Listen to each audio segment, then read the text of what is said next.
Have you ever tried to concentrate on something important like finishing a report or sitting through a meeting and found your mind drifting every 30 seconds? One moment you're in it, the next you're thinking about dinner or that weird thing that you said 5 years ago, or questioning whether or not you turned your curling iron off this morning. Or perhaps it's the opposite. You're in a high pressure moment and suddenly your brain goes blank. You know the stakes are high, but the harder you try to focus, the fuzzier everything feels. If this sounds familiar, you're not alone. This is one of the most common and frustrating ADHD symptoms, and it is difficulty staying in the present moment. And it doesn't just show up during boring tasks. It often kicks in hardest when the pressure is on. My name is Sara Kelly. I'm an ADHD coach for high-functioning ADHD women who look like they have it all together on the outside, but internally they feel like they are one missed drop ball away from total collapse. And today we're diving into why staying present is tough for us, what it means in your everyday life, and what you can do to actually work with your brain instead of against it when focus feels slippery. Let me tell you about a client of mine. We'll call her Rachel. Rachel is an HR consultant. She's great with people, creative, and gets things done, just not always in a traditional linear way. Her biggest struggle, staying focused in long meetings or when she has to complete repetitive admin work. She once told me, I'll zone out halfway through someone's sentence and then panic because I have no idea what was just said. She also noticed something interesting. When she's under pressure, like giving a presentation or answering tough questions on the spot,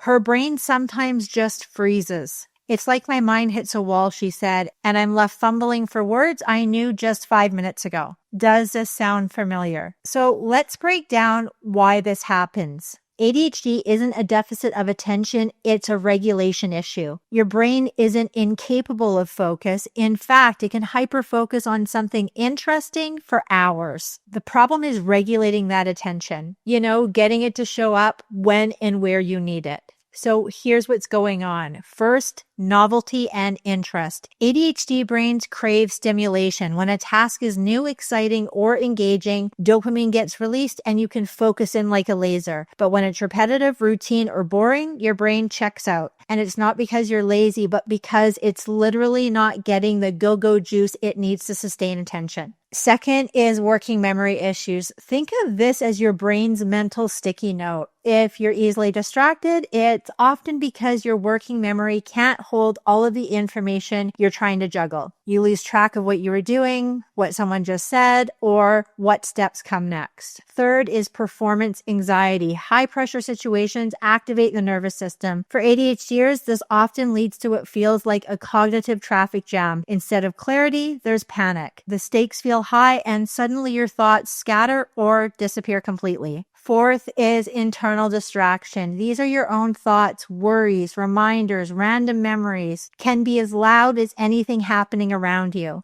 So you might be physically present, but mentally miles away, even when you care about what's happening. And this isn't just inconvenient, it can seriously affect how you see yourself. You might feel incompetent, lazy, or ashamed. You might overcompensate by staying up late to finish what you couldn't get through earlier, or avoid tasks entirely because the struggle feels so discouraging. So what can you do? First, recognize it's not a character flaw. Your distractibility isn't a moral failing, it's a neurological pattern. The goal isn't to just try harder, but to create strategies that align with how your brain works. Second, adjust your environment when you can. Use noise-canceling headphones. Break tasks into small chunks. Use visual timers to stay oriented in time. Remove as many low-value distractions as possible. Third, prioritize interest. This doesn't mean you'll always enjoy what you're doing, but try to build in elements that your brain finds stimulating. Can you gamify the task? Work in short sprints. Use music or movement to keep your energy up. Fourth, practice body-based grounding when the pressure's on. If you freeze in high-stress moments, try simple physical anchors. Take 3 slow breaths or press your fingertips together. Bringing your body into the moment can help your brain follow. Fifth, externalize what you're holding. Write things down. Use visual aids. Don't rely on memory to keep everything straight. It's not cheating, it's scaffolding. And 6 is to work with your natural rhythms. Notice what time of day you focus best. Plan deep work around those windows. Let yourself rest when your brain is tapped out. Let me add another example here. I once worked with a client named Jenna, a teacher who loved her job but felt completely defeated by paperwork and grading. She'd sit down to tackle her marking pile only to find herself checking her phone, getting up for snacks, or suddenly deep cleaning the bathroom. I know what I need to do, she told me, but my brain just won't cooperate.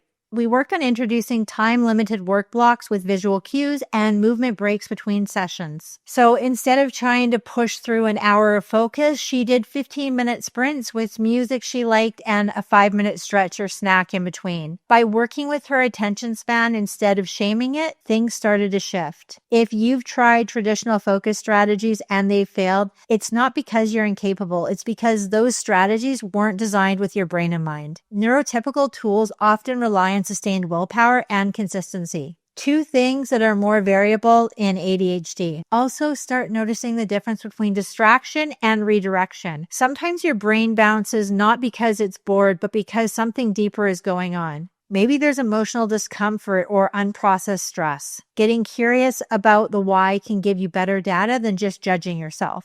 Here's a quick trick I recommend: the name, notice, redirect strategy. When you catch yourself zoning out or task switching, pause and say out loud or in your head, okay, I'm checking Instagram again. That's the name. Then notice how you're feeling. Are you tired, anxious, or overstimulated? And finally, redirect by saying to yourself, I only need to do this for 5 more minutes. It's not about being perfect. It's about building awareness and offering your brain gentle nudges instead of harsh demands. And finally, celebrate tiny wins. Focus is often built in moments, not marathons. If you stayed present for 5 minutes longer than usual, that matters. If you brought yourself back from a distraction without spiraling, that counts. These small shifts are what build trust in yourself over time. Also, be gentle with yourself. You're not a machine. You're a human with a dynamic brain that works differently. And when you stop fighting that difference and start accommodating it, everything gets easier. If this is something that you're struggling with and you want support that actually accounts for how your ADHD brain works, I'm here to help. Book a call with me and let's explore what focus looks like for you and how we can make it feel